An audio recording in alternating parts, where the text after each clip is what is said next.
찬송가 96장 찬송하시면서 새벽 예배 하나님 앞에 드리시겠습니다.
그의 터전이 성산에 있으며 여호와께서 야곱의 모든 거처보다 시온의 문들을 사랑하시는도다.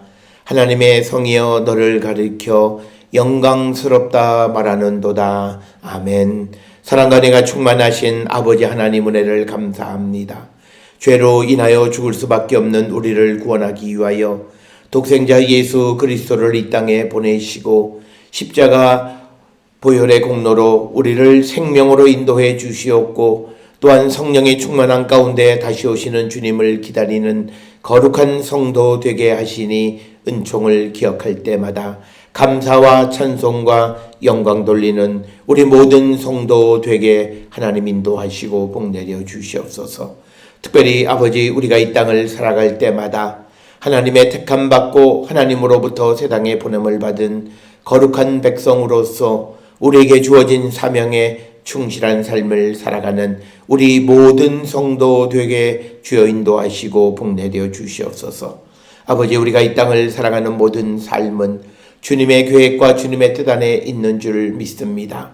그러기에 우리에게 일어나는 모든 좋은 일 나쁜 일까지도 하나님 주관하시는 것임을 깨닫고 주신 모든 것에 감사하며 모든 일 속에서 하나님의 뜻을 발견하며 살아가는 거룩한 성도 되게 하여 주시옵소서.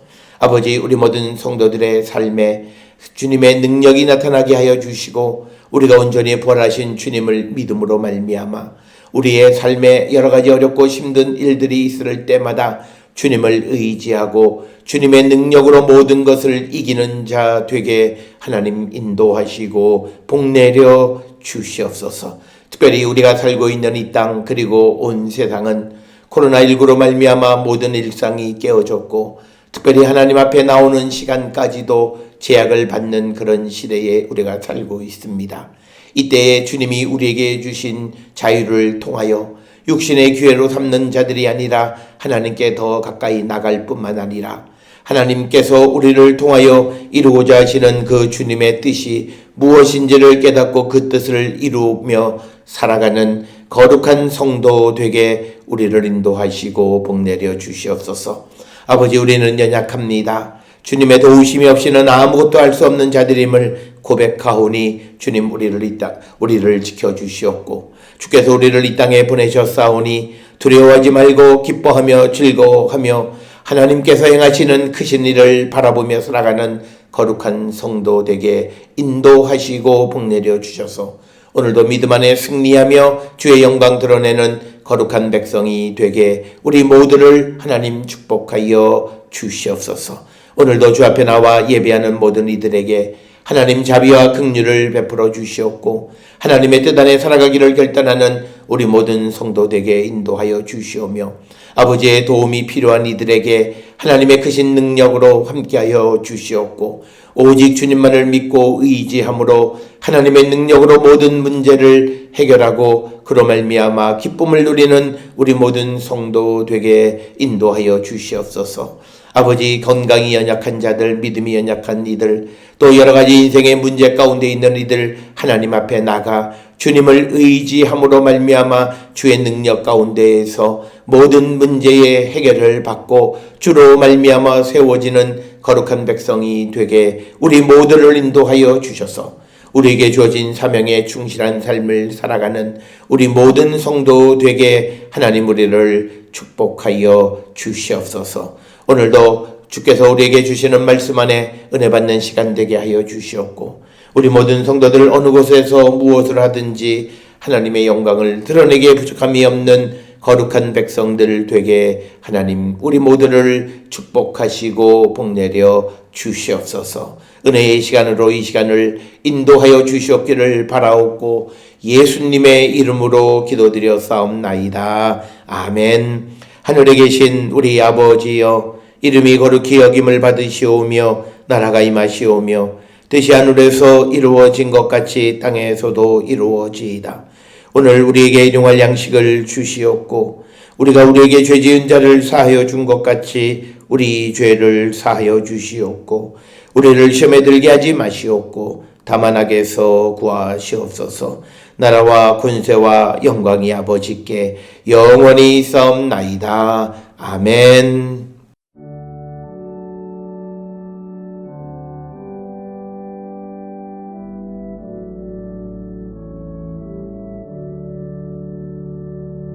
우리 기도를 들어주시고 주님의 평화를 내려주소서.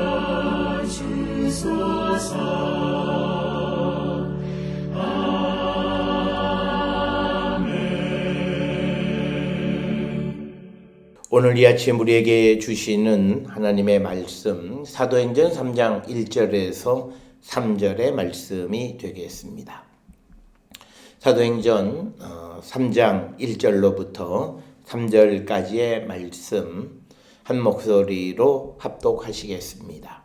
제9시 기도 시간에 베드로와 요한이 성전에 올라갈새 나면서 못 걷게 된 이를 사람들이 메고 오니 이는 성전에 들어가는 사람들에게 구걸하기 위하여 날마다 미문이라는 성전문에 두는 자라. 그가 베드로와 요한이 성전에 들어가려 함을 보고 구걸하거늘. 아멘.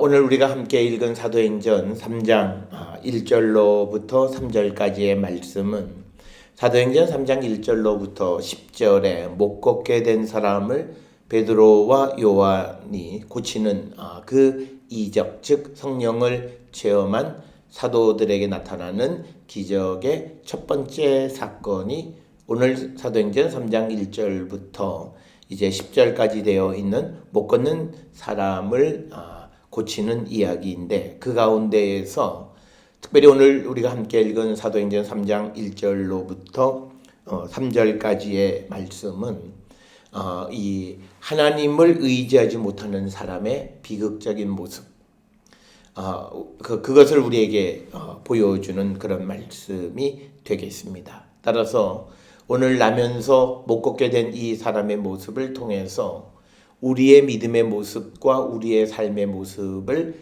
성찰하고 우리가 주께로 돌아가기로 결단하는 그런 시간이 되었으면 해서 오늘 이 사도행전 3장 1절부터 10절까지 이야기의 서론 부분의 말씀을 통해서 함께 말씀을 나누고자 합니다.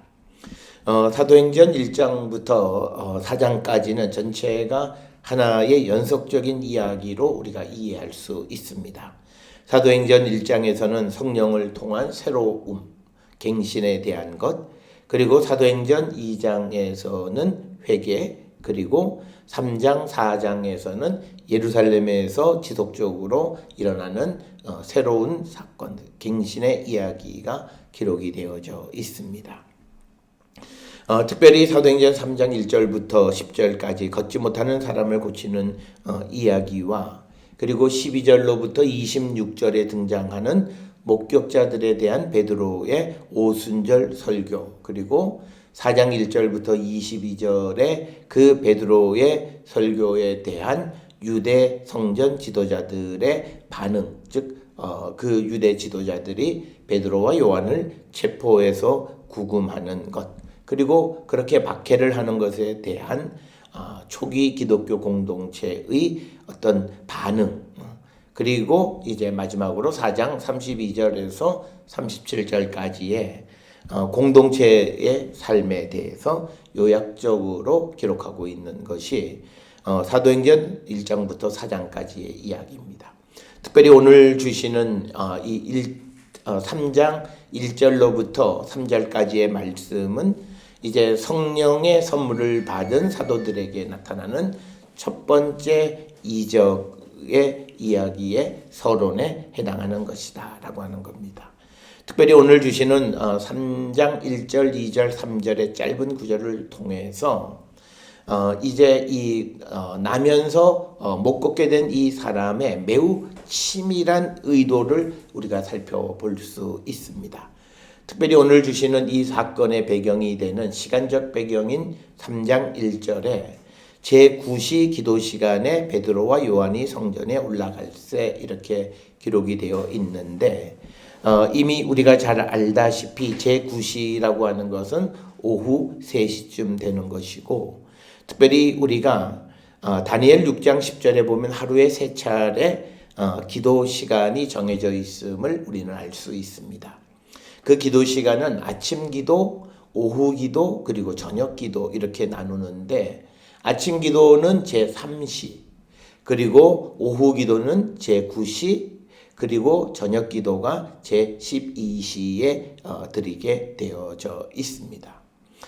그런데 이 세 차례의 기도 가운데에서 가장 사람이 많이 모여드는 시간이 제9시에 드리는 이 기도 시간이 되겠고, 특별히 이 9시에 드리는 이 기도 시간에는 오후에 하나님 앞에 제사 드리는 것과 함께 그 기도 시간을 갖기 때문에 하루에 3차례 가운데에서 어느 때보다도 많은 사람들이 성전으로 몰려오는 그런 시간이다.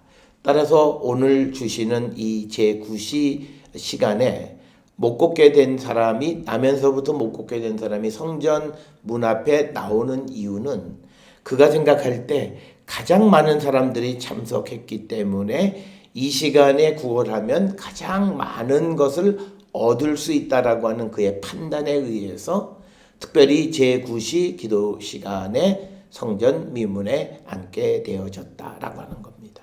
특별히 오늘 주시는 이야기 속에서 제9시 기도 시간을 정해놓고 이야기를 전개하는 것은 사람의 생각으로는 가장 자기가 구걸을 많이 할 수 있는 그런 시간, 그런 시간에 그가 사람들 앞에서 구걸하면 가장 많은 것을 얻을 수 있다라고 하는 계산에 의해서 제9시 기도 시간에 성전 미문에 그가 앉아 있게 되어졌다라고 하는 것이고, 또 하나는 2절에 보게 되면 나면서 못 걷게 된 이를 사람들이 메고 오니 이는 성전에 들어가는 사람에게 구걸하기 위하여 날마다 미문이라는 성전문에 두는 자다, 이렇게 기록이 되어져 있습니다.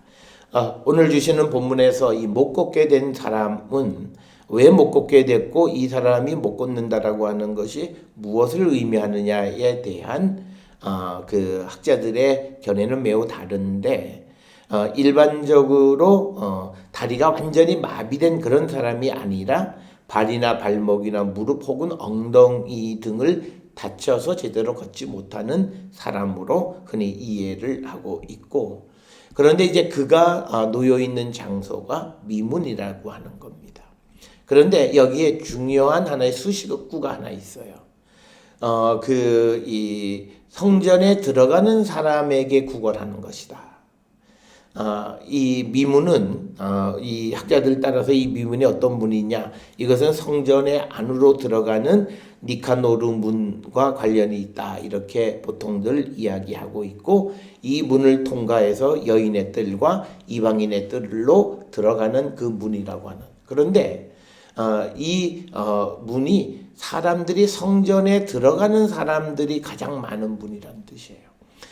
우리가 전문적으로 고고학적으로 이 미문을 트리플 게이트다, 이렇게 이야기를 하는데, 그래서 성전에 들어가는 사람에게 구걸하는 것은 특별히 그 예배자들에게 자선을 요구함으로써 그들이 하나님 앞에 나가서 제사하거나 기도하기 전에 자선을 베풀도록 하기 위한 겁니다.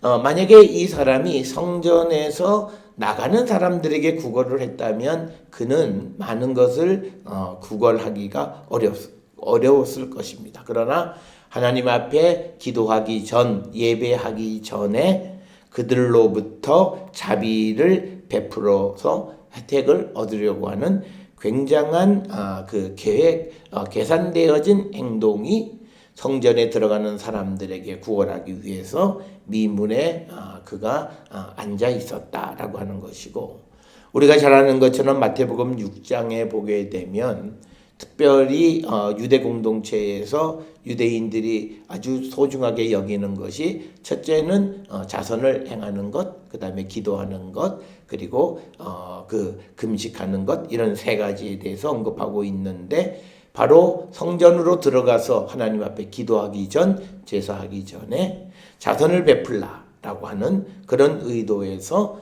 성전으로 들어가는 사람들에게 구걸하기 위해서 미문에 앉았다라고 하는 것을 우리가 볼 수 있고, 이 2절의 말씀 속에서도 보면 나면서 못 걷게 된 사람이 매우 치밀하게 계획적으로 구걸하고 있는 모습을 우리에게 보여주고 있다라고 하는 겁니다.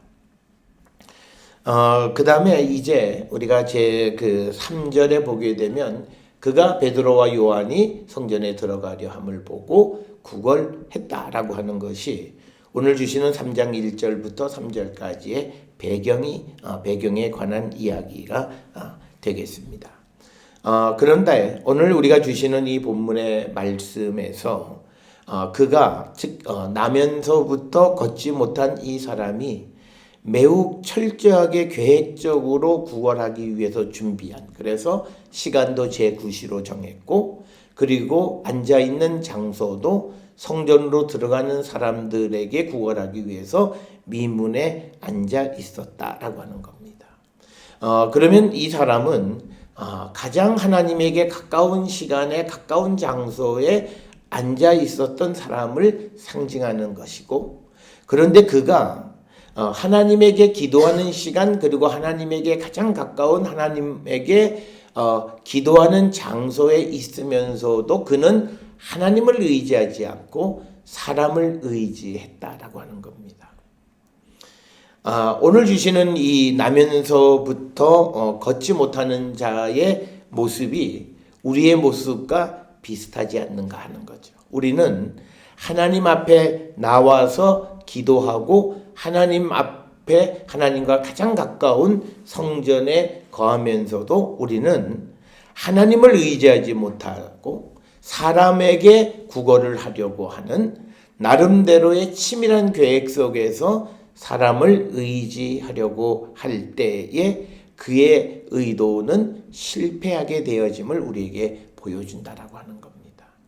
따라서 오늘 주시는 본문의 말씀이 그냥 사도행전 3장 1절부터 10절 11절에 그냥 나면서 걷지 못한 사람을 고쳤다라고 하는 그것이 아니라 바로 이렇게 고침을 받아야 하는 사람들, 특히 성령의 선물을 통해서 고침을 받아야 하는 사람들이 누구인가를 우리에게 보여주는 것인데, 하나님과 가까운 시간, 하나님을 만나야 하는 시간, 하나님을 의지해야 하는 기도 시간에 하나님을 의지하지 않고 사람을 의지하는 사람들, 그들은 성령의 충만한 가운데에서 고침을 받아야 할 자들이고, 또 하나는 하나님의 성전, 하나님과 가장 가까운 곳에 있으면서조차도 하나님을 의지하지 못하고 사람을 의지하는 인간의, 결국 그는 사람으로부터, 특히 오늘 등장하는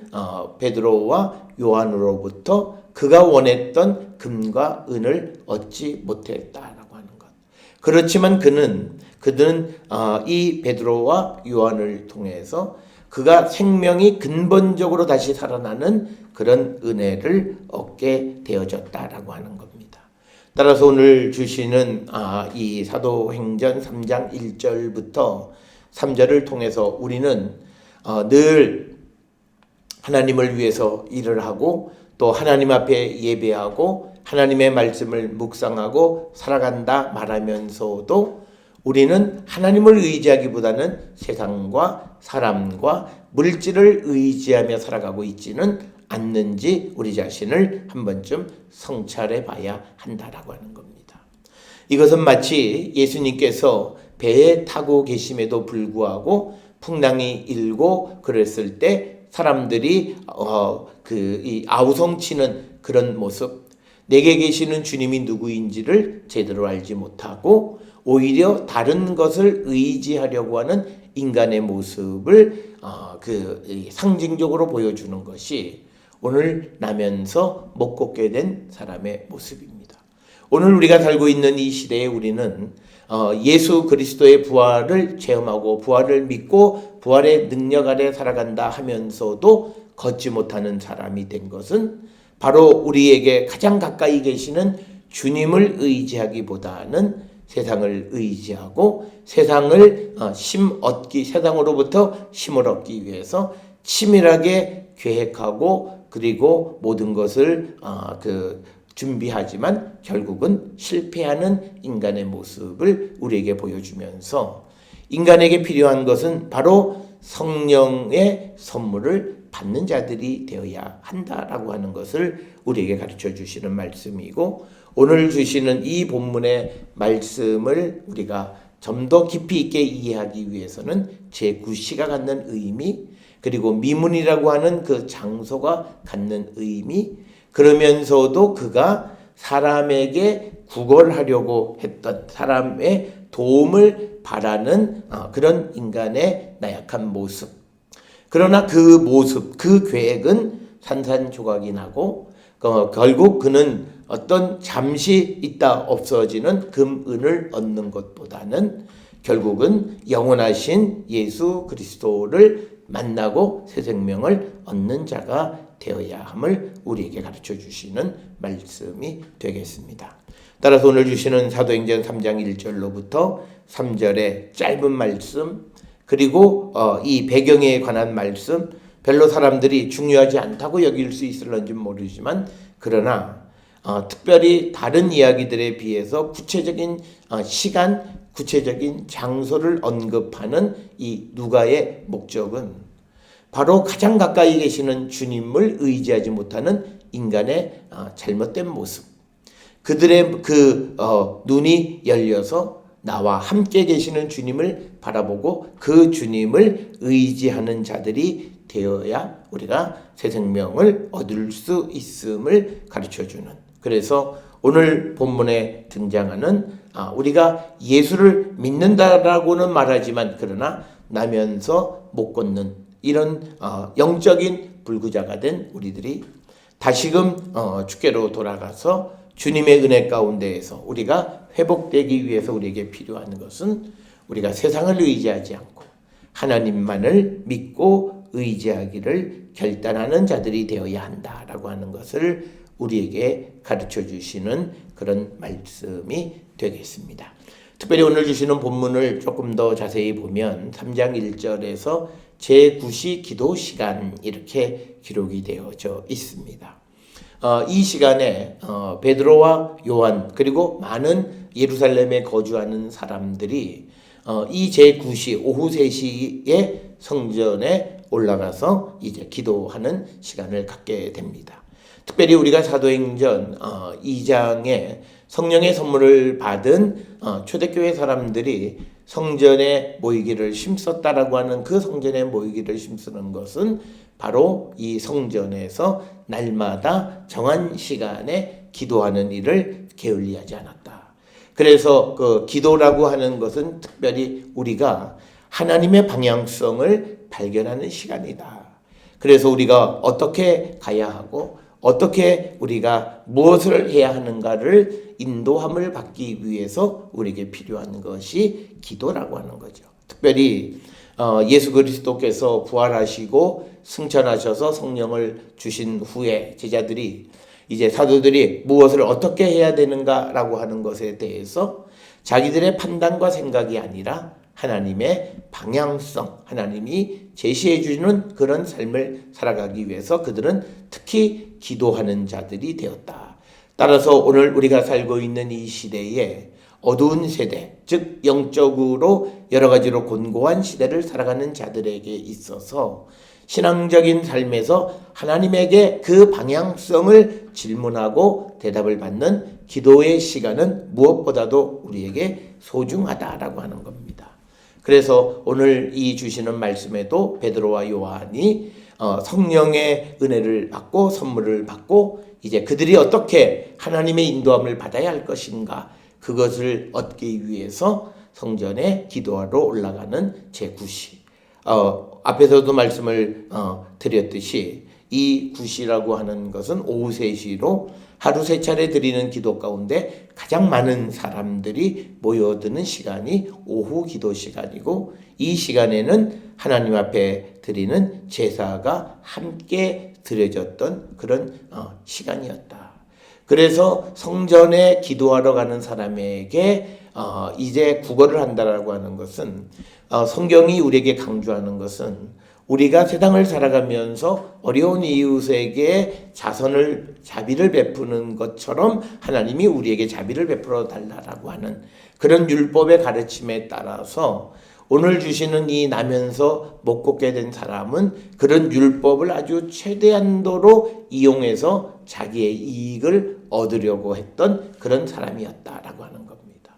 그래서 그가 성전에서 제3시에 기도하는 시간에 구걸할 수도 있고 또 제12시에 기도 시간에 구걸할 수도 있지만 특별히 제9시 기도 시간에 성전 미문에 앉아 있었던 그 이유는 바로 가장 많은 사람들로부터 도움을 얻을 수 있다라고 하는 인간적 생각 때문이었다라고 하는 것을 우리가 알 수 있고 오늘 주시는 본문에서 나면서 못 걷게 됐다는 콜로스라고 하는 그런 헬라어 단어이고 이 콜로스는 마비된 그런 사람을 의미하는 단어는 아니다라고 하는 것. 그래서 어떤 사고였는지는 모르지만 그저 다리가 불편한 그런 사람 정도로 우리가 이해할 수 있고 그래서 그는 자신의 상황을 통해서 다른 사람들로부터 이제 경제적 도움을 받기 위해서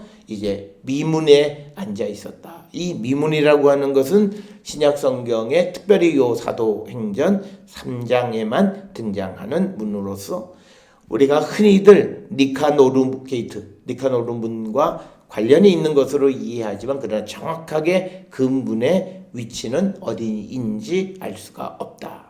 그렇지만 이 미문은 성전의 내부로 들어가는 중요한 문이었다라고 하는 것. 그래서 여인의 뜰 혹은 이방인의 뜰로 연결되어지는 그런 문으로. 그래서 많은 사람들이 성전 안으로 들어가서 기도하거나 제사하기 전에 그들로부터 자비를 얻고자 하는 것이고 예배하거나 기도하러 가는 자들이 먼저 자비를 베풀음으로 인해서 하나님으로부터 은혜 받으려고 하는 그런 심리를 이용한 것이고 특별히 왜 이 못 걷게 된 사람이 미문에 앉아 있었는가라고 하는 것에 대한 대답도 자연스럽게 얻을 수 있다라고 하는 겁니다. 그래서 1절, 2절을 통해서 그는 자기가 생각하는 가장 좋은 황금 시간대에 황금 장소에서 이제 구걸을 하면 많은 것을 얻을 수 있다고 생각했지만, 그러나 그가 성전 문 앞에서 성전에 들어가는 사람들을 통해서 구걸을 해서 얻어야 하는 것이 아니라 하나님의 도움을 얻어야 하는 자다. 그래서 우리가 날마다 하나님 앞에 나와 예배하고 기도하는 삶을 살아가면서도 우리가 하나님을 전적으로 의지하기보다는 사람을 의지하는 삶을 살아가는 것은 바로 나면서 걷지 못하는 사람과 같은 것이다.